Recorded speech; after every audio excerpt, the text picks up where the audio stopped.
Hello, this video is about Celeste Blair, federal number 497-16177. She received 360 months. That's a 30-year sentence. She's a nonviolent drug offender. She discusses in this video how her addiction and poor choices of relationships led her to her current situation. We just want to thank everybody for getting involved. Herchange.org petition is in the description of this video. Please go click there and sign the petition for her. There's a little arrow that points down. We just want to thank everybody for subscribing and sharing these stories with other people on your Facebook pages and getting others involved. Thank you all, and God bless. Hello?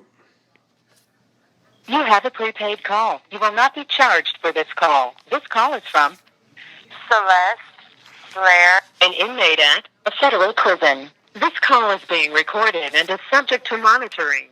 Hang up to decline the call or to accept. Dial 5 now. If you... Hello? Hi. Hi, Celeste. How are you doing? I'm good. How are you? I'm good. I just want to let you know that I'm recording this for your video. I just had a few questions for you to get some background information. What is your full name? Celeste Monet Blair. And what is your register number? It's 497-16177, and I'm at Aliceville. Okay, and if anybody needed to reach out, they could go to bop.gov and look up your register number just to make sure. Yes. Do you have any children? I do. I have one son. And how old is he? Well, he's in his 30s. So, I'm 50. yeah, when you were a younger person, did you have some ideas or dreams about what you wanted to do with your life? I did. I wanted to be a politician or an architect, but I was pretty much already an artist by the time I was a very young girl. Art was how I learned to cope with the trauma of my childhood, and then later it seemed to always fit for me. That's cool. When you look at that point of your life when you're pursuing art and you're excited about that until your current situation, where do you feel like things started to go wrong for you? Well, I went through a divorce in 2013, and as a result, I relapsed and started living a very unhealthy lifestyle. And prior to, when did your drug use start? Well, I mean, when I was in my late high school, early college years. And but then I, went on and grew up and did some other things and lived a better life after that for many, many years. So, when it came to this conspiracy, how did you get involved with this, and what was your role in that? Well, I was dating a guy who got pulled over and got arrested, and I guess at the time he got arrested by the Tarrant County, he got arrested by the local law enforcement agency, and then the feds had an ongoing case with a bigger scope of things, and he somehow got into that, and the feds picked up that case, and later on, I was buying drugs from someone, and I introduced him to them as well. And so later on, when it came out that there was a drug deal going on, and I was the one who introduced them. So I was put in the last person on the conspiracy. You've mentioned some trauma when you were young that resulted in you trying to find ways to cope or deal with that. Do you want to talk about what that was? I mean, I can. I was raped at a fairly young age, and at This call is from a federal prison. They always say that so conveniently. But at about the same time, when everybody, I guess in my young pubescent years, or whatever they call it, I had a lot of things that I had to deal with. I mean, my mother was abused by my father, and as a very small child, I witnessed that abuse. And then as I got older, there were some things that happened to me. One, I was raped, and two, I had a series of, family members that were very close to me that died in a sequence of events, and it just kind of left me short of coping skills and feeling a little bit alone. And now, it's funny because, when you're going through it, you don't have a name for any of it. You don't know what it is. You just know you feel weird, and you don't seem like your friends, maybe. But when I came here, the most impactful and powerful thing that I've done since I've been arrested was that I was able to get into RDAP before. Usually when you come to federal prison, you take RDAP at the end of your sentence. But somehow it just worked out where I was, that I was able to take RDAP within my first couple years of incarceration, and it was like such a godsend because I needed to know what was wrong with my thinking. And although RDAP is a residential drug program, it's really a cognitive program.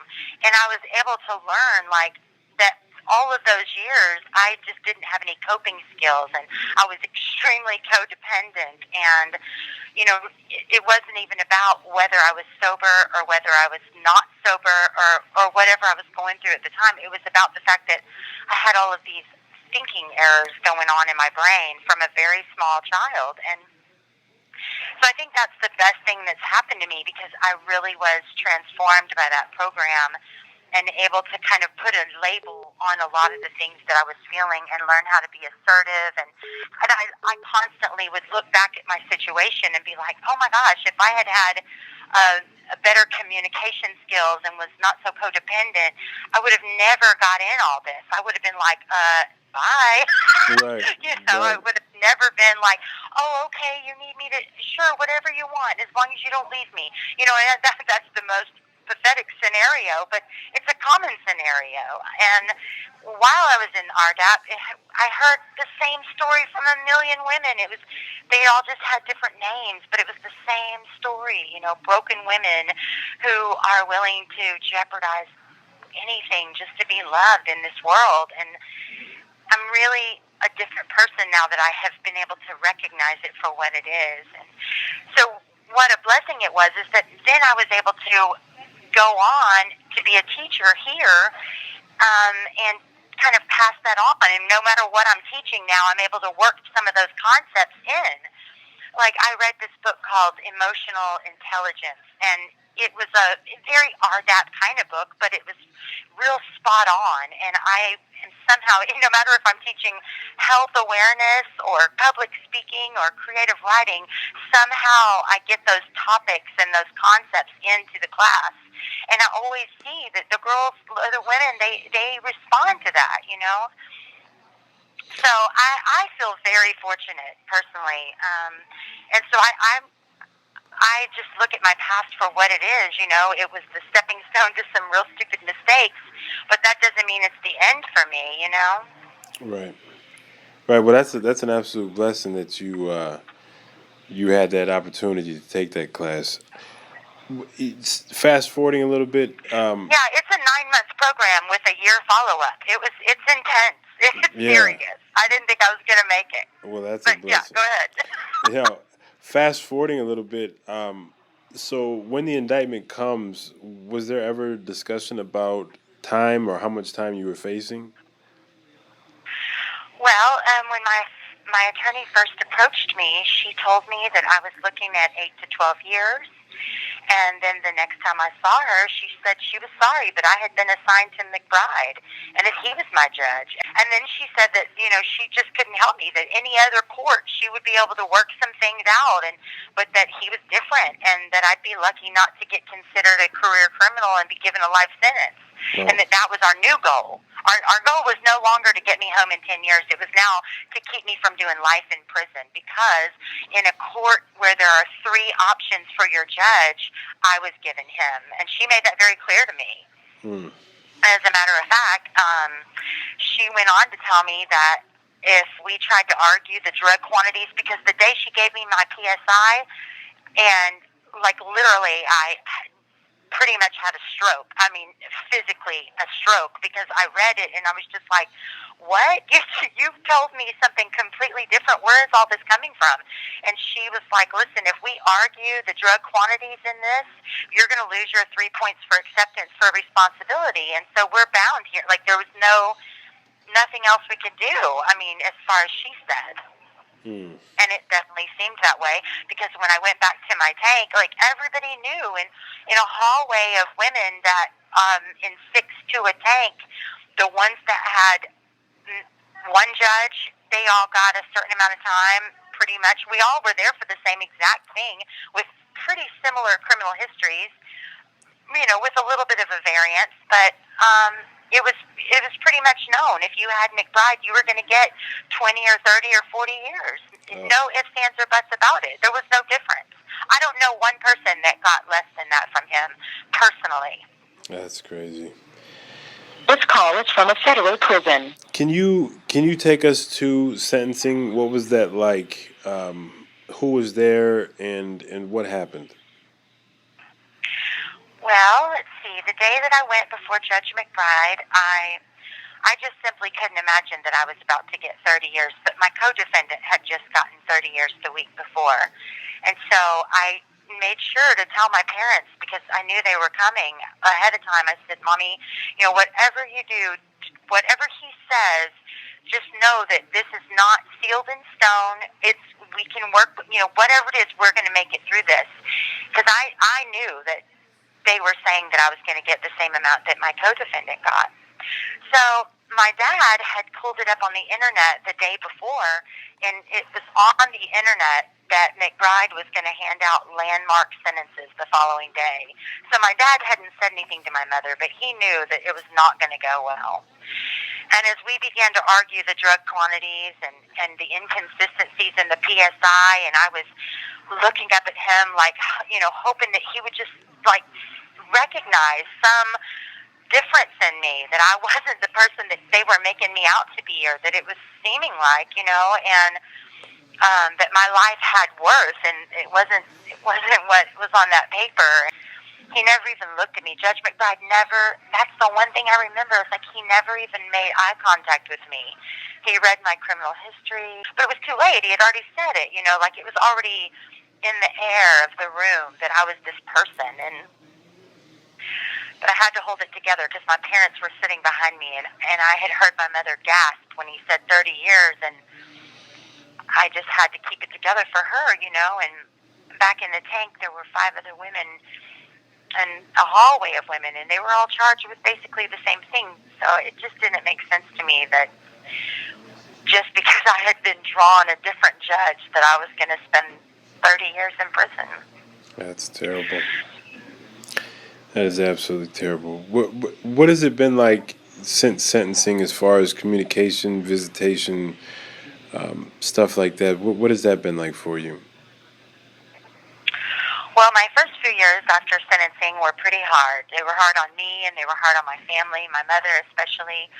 And I'm super resilient and optimistic by nature. Like, I've been able to find the most in any moment, you know. But my mother, she always tells me when she's sad and she misses me and wants to cry, she remembers that I'm okay, you know. And she's always telling me that as long as I'm okay, then she's okay, and she's not going to cry. And she'll be 90 if I finish this sentence, you know. That's so, terrible. I'll be 73 and she'll be in her 90s. So it's difficult for us to handle, because she knows that person that they describe me as, and that I don't deserve to be here that long. I'm not saying I'm some angel, but you know that beat means I'm going to have to call you back, and I know we've got a few more questions to go over, so yeah, I'll call you back in 15. Charged for this call. This call is from Celeste Blair, an inmate at a federal prison. This call is being recorded and is subject to monitoring. Hang up to decline the call or to accept, dial 5 now. If you Hello. Hello. How you doing? I'm good. How are you doing? Good. So we are recording again for your video. I think we left off discussing, what it's been like for your family, visitation and stuff like that. Did you have anything you wanted to add about that? I do. My mother and my stepfather, who I call my daddy, he's been my stepfather for 40 years, but they come to see me pretty frequently. I mean, frequently being like twice a year, at least once a year. And it's so, my mother's a very sensitive, she's an artist as well, so she's very sensitive. And I think the most amazing part is when women with small children are, who I know on the compound, they, in visitation, when it's time to go, they have these little babies crawling around them and children that are so excited to see them. And my mother literally starts crying when they have to say goodbye to their children. And I'm like, no, Mommy. And I'll just tell her, I'll say, no, Mommy, she's going home in like 3 weeks. And she'll be like, are you sure? So we have this really, so we don't do a lot of visits because it's hard on her. Just the traveling alone is hard for her because we're always in the middle of nowhere, and Yeah. so, but it definitely takes a toll on her, and she's the only person I really worry about in that scenario. My stepdad's, he's a tough guy, and he's very kind to bring her. So, yeah, it's a difficult thing continuing. Thankfully, we have email and telephones and letter writing, and I have a wonderful family, cousins and aunts and uncles, and all of these people that love me, that reach out to me and maintain a relationship with me and help me in any way they can. And it was funny because I've been keeping a journal about during this pandemic lockdown. And so I sit and reflect sometimes in my room, and I was thinking about just yesterday how, like I spent so much energy. Now, I should probably say that most of the men who've ever known me, it may be that they would describe me as a girl who had daddy issues. And I am old enough and wise enough to laugh about it now.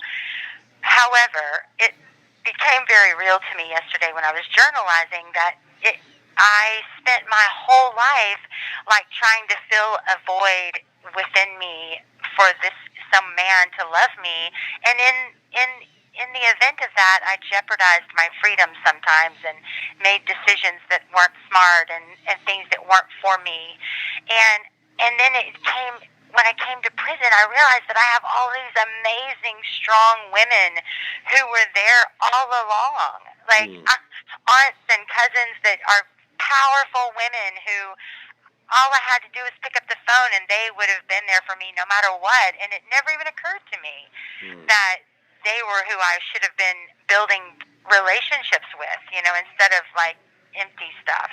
Right. It was kind of an epiphany I had yesterday. I thought I would share with you. But Absolutely. So, the purpose of this video is in the description of the video. There is a petition, change.org petition, asking the president for some sort of relief or reduction in your sentence so you have a manageable sentence, something that you are going to be able to go home and be a productive member of society, take care of your mother, and enjoy the life that you have. So to the people that we're asking to get involved, to sign your petition, what do you have to say to them about why they should sign it and what a second chance would mean for you? Okay, all right, that's a great question. Well, I have all these great ideas about what I would do when I'm allowed to leave early, if I were allowed to leave early, and I would definitely devote a lot of my time and effort in volunteering in some way to end conspiracy or bring further awareness to conspiracy laws. I mean, they don't have that in Canada, and they don't have it in Mexico. It just doesn't make sense that we have it here and that it affects so many lives. And I would definitely want to bring awareness to that. And also I would want to work diligently to bring more awareness to the fact that drug abuse is a health issue and should be treated that way, and not the prosecution, small-time drug users and dealers. It just doesn't make sense in this world, as modern as we are, with all of the know-how we have, that this is still going on. And, I think that it's a waste.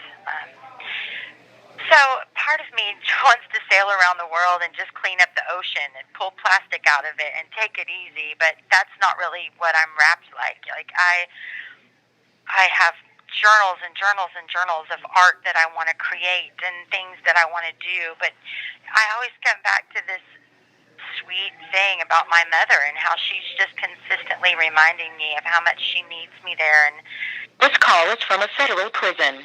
she's an artist too, and I just would kind of like to just, do stuff with her and spend all this lost time we've had and make up for it. And as far as why anybody should maybe see that I deserve a second chance, I don't want anybody to think from this interview that I think that I'm an angel or that I have never done anything wrong or deeply complicated. I am a very complex individual, but I'm kind. And anyone who's ever met me would tell you that I'm a kind person and not the type of person that you would affiliate with a 30-year sentence. I don't know. The First Step Act, another reason I think it makes sense is that we live in a time where they have passed the First Step Act, and the taxpayers of America and the citizens of America, they voted for that. They said, yeah, we want this. This is the reform we need. And it says that a person should be sentenced according to their indictment, which means that I was indicted for selling, or actually for trying to purchase, for a conspiracy to possess 50 to 200 grams of meth. The sentencing guidelines that are set forth by the sentencing guidelines say This call is from a federal prison. that should be 90 to 115 months, because the First Step Act says that it shouldn't be by the word of defendants, that you add upon that. And that's where the 360 came from, the 360 months. And so, I'm just saying, I think that we're living in a time where everybody realizes how much sense it just doesn't make. So anyway. Well, I do want to thank you for the time and talking about some of the things. I know that they were difficult. Yeah, for sure. Is there anything that you want to add before we go? I don't think so, Dennis. I'm just so grateful to you. I really appreciate what you're doing. No problem. Thank you for your time. You're welcome. Thank you for watching. Again, I just want to thank everybody for getting involved, for signing these petitions. Celeste has a 30-year sentence, which is definitely excessive for a nonviolent drug offender.